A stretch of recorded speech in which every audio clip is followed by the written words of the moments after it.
ข่าวนี้นะเป็นหยังพอทหารลักของรัสเซียตายไปเกือบหมดตายไปเกือบหมดทหารที่ฝึกมาก่อนนั้นเอาไปหลบเบิดแล้วอาวุธสำคัญก็ยิงไปเบิดแล้ว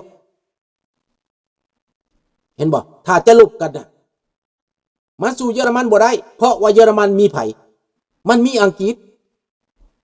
มันมีฝรั่งเศสมันมีประเทศอื่นๆในยุโรปนั้น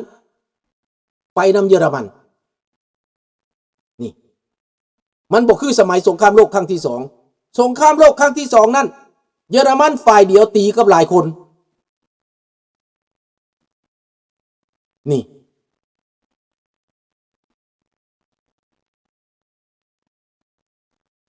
บาดนี้เยอรมันจัดการรัสเซียนี่ได้บ่ได้ถ้ายึดไปบาดนี้แม่นเยอรมันยึดเบิดได้นี่มันเป็นแบบนี้อาวุธของเยอรมันปัจจุบันนี้ก็ทันสมัยแล้วทุ่มงบประมาณหลายพันล้านรัสเซียนั้นคนนั้นเหลือแต่คนเฒ่าคนแก่แล้วคนหนุ่มก็ถูกเกณฑ์มาเป็นทหารคนหนุ่มก็ตายไปทรัพยากรก็หายไปเงินก็หายไปทุ่มเทกับสงคราม3 ปีอันนี้ทุ่มเทหลายกว่าตอนอัฟกานิสถานคนตายไป10,000ทำให้โซเวียตล่มสลายมันสิเหตุให้ยูเครนเสียดินแดนบ่ครับบ่แม่นเหตุให้เสียดอกที่จริงแล้วเฮาจะโทษก็บ่ได้ดินแดนของยูเครนมันเสียอยู่แล้วเพราะรัสเซียยึดแต่นั้นจะเหตุแนวใดก็จะมีวิธีให้เสียน้อยให้รอดเขาต้องเบิ่งว่าให้จะเอาคืนมาทางเบิดมันก็บ่ได้ที่บ่ให้ยูเครนจากบ่ให้รัสเซียจากนี่ก็บ่ได้มันต้องแบ่งหลับแบ่งให้นี่บ่มันก็ต้องยอมเสียส่วนหนึ่งได้มาส่วนหนึ่งพอยูเครนเองก็บ่สามารถเอาคืนมาได้ทั้งหมดรอคอยเอาคืนมาตอนบักโปรตีนตายตอนรุ่นน้อยเกิดขึ้นมาใหม่ยูเครนแข็งพอที่จะสู้เอาคืนมาได้ก็จังค่อยเอาก็ได้บ่ลาบ่ซอยดอกที่ดินนั้นขอแต่ให้ประชาชนนี่ปลอดภัยก่อนตอนนี้ขอแต่ให้ประชาชนรอดก่อนตอนนี้เอาสันติภาพมาก่อนนี่แหละอันนี้คือสันติภาพจะเกิดขึ้นหรือบ่ที่ข้าพเจ้าสรุปได้มามื้อนี้ไปเบิ่งมาเบิ่งแล้วเบิ่งทางถ้ำเบิ่งทางโปรตีนเบิ่งทางสีจิ้นผิงเบิ่งทางยุโรปเบิ่งมาใส่กันเบิ่งแล้วขอลงก็คือต้องหยุดสงครามต้องหยุดอยู่ดีบ่มื้อใดก็มื้อหนึ่ง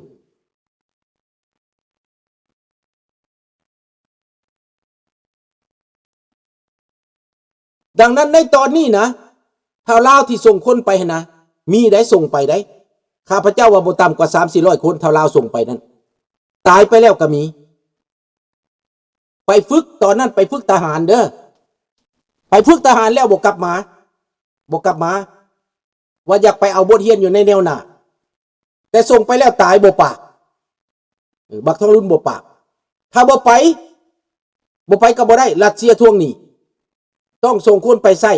เหมือนดังเวียดนามส่งคน 20,000 คนไปใส่รัสเซียเขานั่นไปเฮ็ดงาน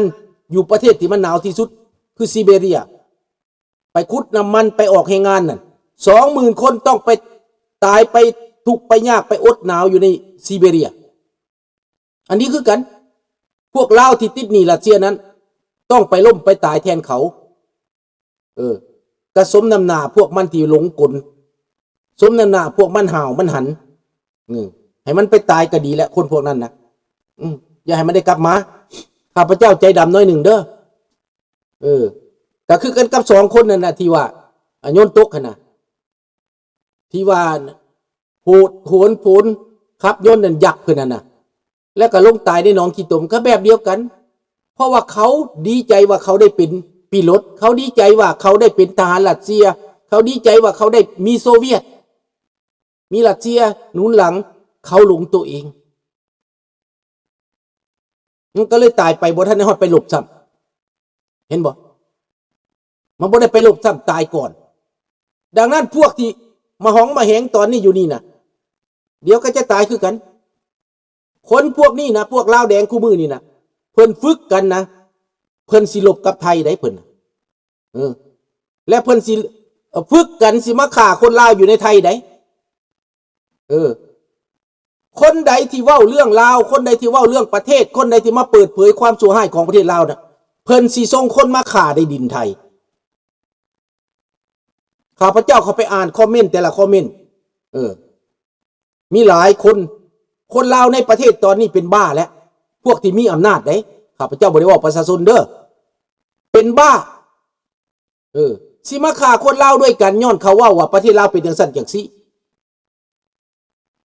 สิไม่ฆ่าอยู่ในเมืองไทยสิส่งคนมาฆ่า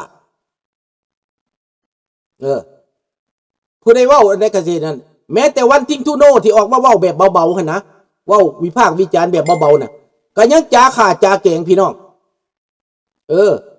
จ้าข่าจ้าแกงข้าพเจ้าไปจดไว้เบิดแล้วสื่อน่ะเหล่านั้นข้าพเจ้าส่งไปให้สหประชาชาติข้าพเจ้าส่งไปให้นานาชาติข้าพเจ้าส่งไปหาสากลเบิดแล้วส่งไปให้องค์กรสิทธิมนุษย์ประจำประเทศไทยและประจำโลกเรื่องเหล่านี้ดังขึ้นแล้วพี่น้องโลกเขาจับตาแล้วเขาจับตาประเทศที่หนึ่งเขาจับตาประเทศที่สองเขาจับตาขบวนการสิทธิมนุษย์ในประเทศเพื่อนบ้านสบายดีวันทิงตุโนนี่ข้าพเจ้าได้ส่งไปแล้วเมื่อวานนี้และข้าพเจ้าได้ส่งเขาไปออตตาวาแล้วในเมืองหลวงของออตตาวาแล้วในขั้นต่อไปข้าพเจ้าจะส่งให้ผู้แทนของแคนาดาในเรื่องนี้ ข้าพเจ้าจะรายงานไปอันนี้แหละพี่น้องเรื่องของมันประเทศลาวกำลังจะลำบากที่สุดในตอนนี้เพราะว่าการเอาท่าทีแบบนี้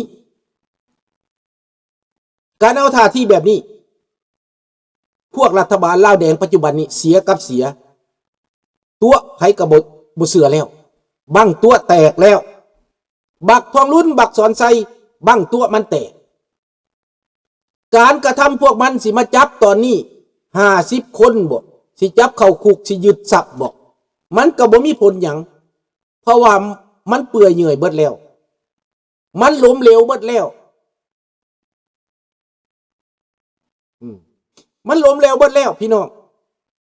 ดังนั้นการกระทำพวกมันนั้นมันคิดว่ามันสิปลุกปั่นแบบสมัยก่อนสงครามมันสิมาปลุกปั่นให้พี่น้องภาคอีสานมันส่งกงสุลมาประจำขอนแก่นข้าพเจ้าถามพี่น้องข้าพเจ้ากงสุลในขอนแก่นนั้นลงใกล้ซิตี้แทดบ่แม่นลงไหนธรรมดาทูตนี่เขาบ่ไปเฮ็ดแบบนั้นลงใกล้ซิตี้แทดประชาชนขอนแก่นแล้วทำท่าว่าเพิ่นนี่เป็นคนดีทำท่าว่าเพิ่นเอาอกเอาใจคนอีสานเพื่อเพิ่นจะขยายอิทธิพลการเมืองคอมมิวนิสต์เพิ่นนั่นแหละจะแทรกซึม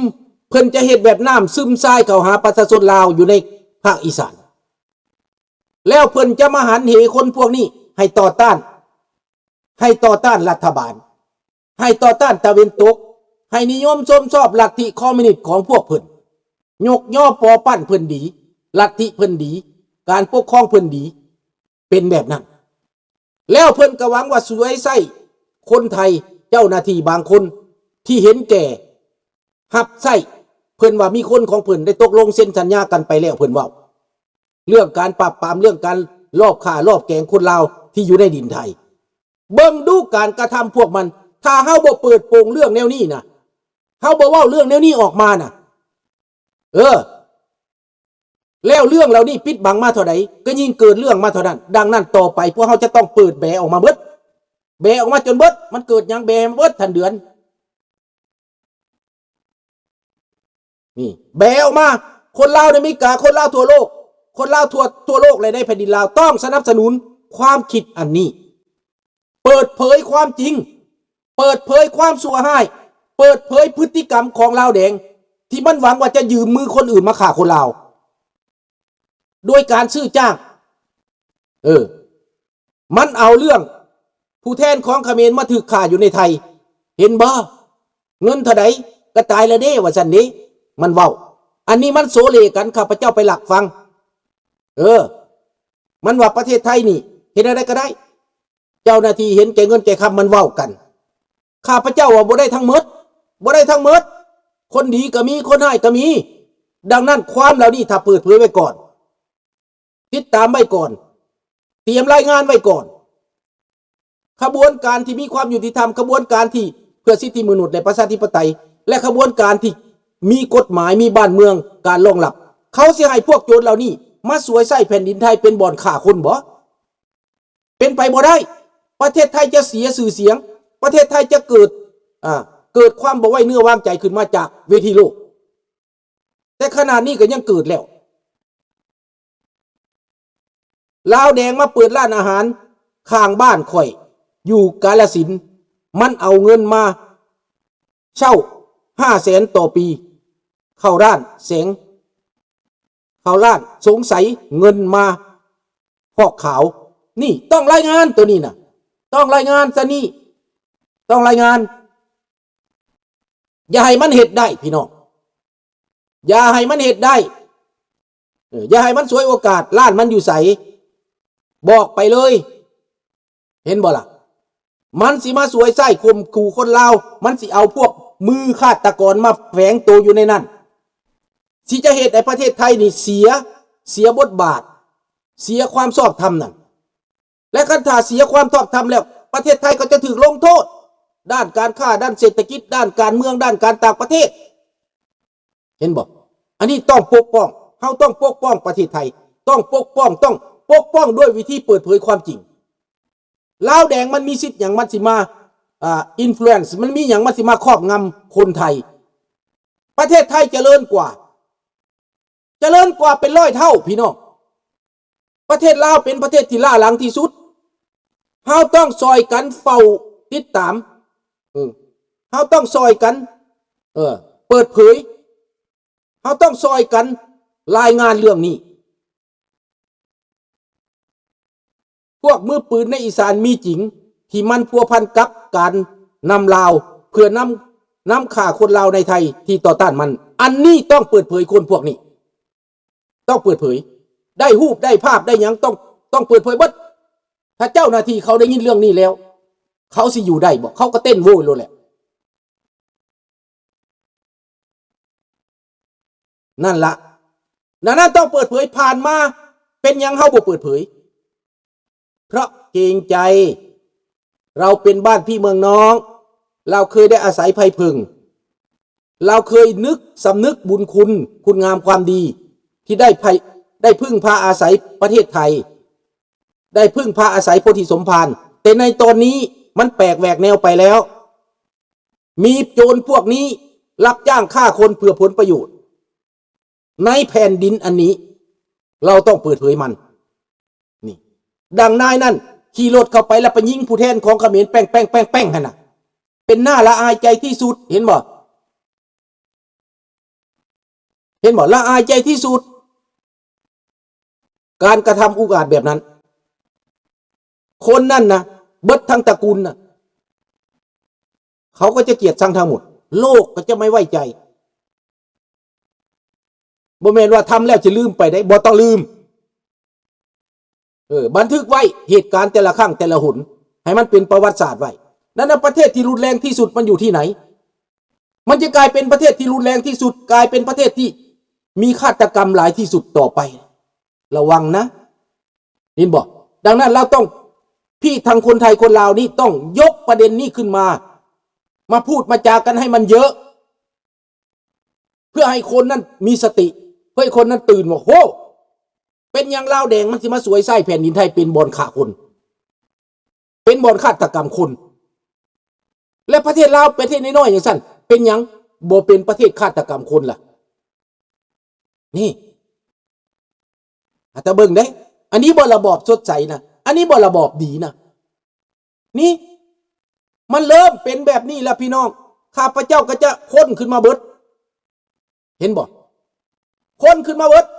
มันอยู่ในบัญชีเบิดบ่มีอย่างดอกรายงานกันมาข้าพเจ้าจะไล่มาตั้งแต่1977มานี่นะเป็นจำนวนหลายพันคนแม้แต่เท่าอีหยังที่ว่าเป็นอพยพที่ไปประท้วงอยู่ทูตนะเท่าอย่างเป็นคนลาวเทิงนะเขียนขึ้นมาดูไผจื้อได้บ่สิได้ไปออสเตรเลียคือว่า2-3 มื้อสิได้ไปออสเตรเลียมันอันตรายหลายก็ ก็ถูกฆาตกรรมไปก่อนเดี๋ยว